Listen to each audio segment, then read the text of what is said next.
চট্টগ্রাম নগরীতে মশা নিধন এবং পরিচ্ছন্নতায় ১০০ দিনের বিশেষ কর্মসূচি উদ্বোধন করা হয়েছে।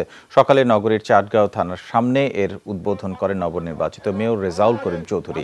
তিনি জানান, মেয়র নির্বাচিত হওয়ার পর এটাই তার প্রথম কর্মসূচি। এর মাধ্যমে মশা নিধনে নগরীর নালা খাল পরিষ্কার পরিচ্ছন্ন করা হবে। মশা নিধনে যে ওষুধ ব্যবহার হচ্ছে তার কার্যকারিতা নিয়ে সন্দিহান মেয়র। সেজন্য ওষুধ ঢাকায় পরীক্ষার নির্দেশ দেওয়া হয়েছে বলে জানান রেজাউল করিম চৌধুরী।